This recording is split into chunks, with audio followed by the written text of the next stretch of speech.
It was a Monday afternoon, and the air was thick with tension in the small high school cafeteria. Michael Davis, a quiet, slender black boy in ninth grade, sat alone at the far corner table. His head was low, and his fork idly pushed around a pile of mashed potatoes on his tray. Across the room, Chad Taylor, the self-proclaimed king of the school, sat at the center of a boisterous group of friends. Chad was the son of a local businessman who owned the town's hardware store. He wore his privilege like a crown, always ready with a cruel joke or a mocking laugh.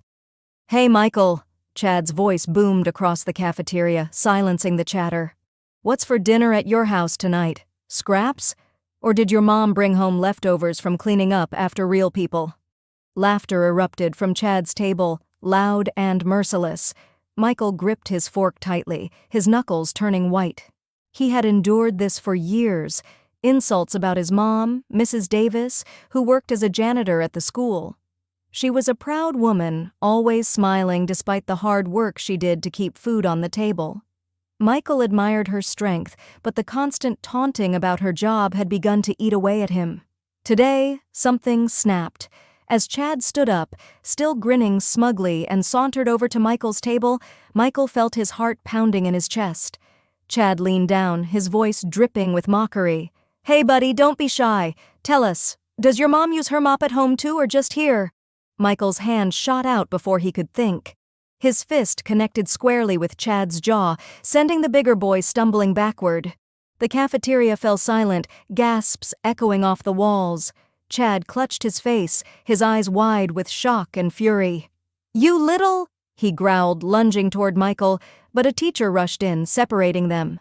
Michael sat in the principal's office, his hands trembling as he stared at the floor. His mother sat beside him, her face a mixture of worry and anger. Across from them, Chad sat with an ice pack pressed to his face, his father standing behind him, arms crossed. "This is unacceptable," Mr. Taylor barked at Principal Harris. "My son comes here to learn, not to get assaulted by some janitor's kid." Michael's mother bristled. "Your son has been bullying my boy for years," she said, her voice firm. Michael finally defended himself. What about the things Chad said to him? Shouldn't he be held accountable too? Principal Harris cleared his throat, avoiding her gaze. "Mrs. Davis, while I understand your frustration, physical violence is never the answer. Michael's behavior is inexcusable, and we have a zero-tolerance policy for fighting." Mrs. Davis narrowed her eyes. "So my son gets punished for standing up for himself, but Chad gets away with tormenting him?" "I assure you," Harris replied, "Chad will face consequences too." But the principal's hesitation betrayed his words. By the end of the meeting, the decision was clear. Michael was suspended for a week. Mrs. Davis, humiliated and defeated, handed in her resignation as the school janitor the next day. The move to the new town wasn't easy for Michael and his mother. The small apartment they found wasn't much better than their last one, with creaky floors and thin walls that let in the noise of the bustling street below. But to Michael's mom, it was a chance for a fresh start. Mrs. Davis began her job as a cashier at a local supermarket. It wasn't glamorous, but she held her head high, just as she had while working as a janitor. She made friends with her coworkers quickly, her warmth and humility winning them over. At home, she still hummed softly as she cooked dinner or folded laundry, determined to create a sense of normalcy for Michael. But Michael wasn't adjusting as easily. The first day at his new school was tense. Michael walked through the halls, his books clutched tightly to his chest, trying to avoid eye contact with anyone. He feared that the bullying would follow him here, that someone would find out about his past and use it against him. To his surprise, most of his classmates ignored him. He wasn't teased or mocked, he was simply invisible. And while it was better than the relentless humiliation he'd endured before, the loneliness was almost as painful. Michael buried himself in his studies. His mother's sacrifices fueled his determination to succeed. "They can mock us for being poor," he told himself, "but I'll make sure they never look down on us again." Years turned into decades, and Michael's hard work paid off.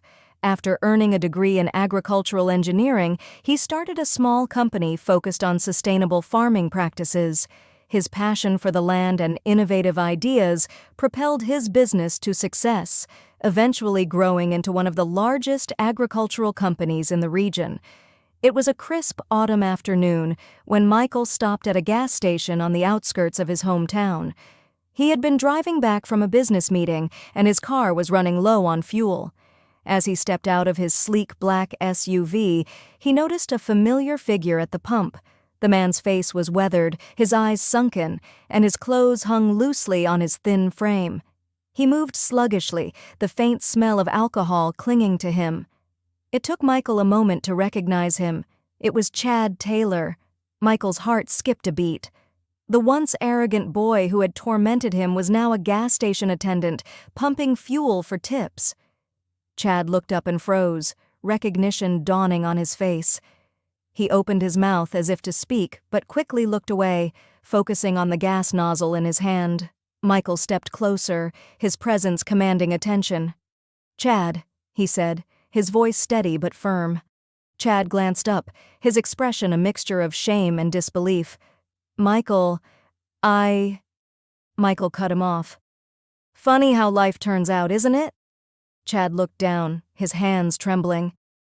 "I'm sorry," he mumbled. "For everything. I was such a jerk back then." Michael studied him for a moment, his face unreadable. Finally, he spoke. "You made my life miserable, Chad. You humiliated me and my mom, but I didn't let it stop me. I worked hard, and now I own one of the biggest agricultural companies in the state." Chad swallowed hard, his eyes glistening. I lost everything. The store went under years ago. My dad's gone and—" He trailed off, gesturing helplessly at the gas station. Michael reached into his wallet and pulled out a crisp $100 bill. He handed it to Chad, who stared at it in disbelief. "This isn't about pity," Michael said. "It's about reminding you that everyone deserves respect. My mom taught me that."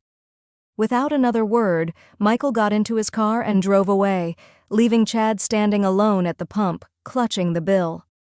As Michael's car disappeared into the distance, Chad sat on a nearby bench, staring at the sky. The boy he once mocked had become everything he'd dreamed of being. And for the first time in years, Chad felt the weight of regret and a flicker of hope for redemption. Meanwhile, Michael drove home, a quiet satisfaction settling over him. His mother's words echoed in his mind. "Never let anyone define your worth. Prove them wrong." And he had.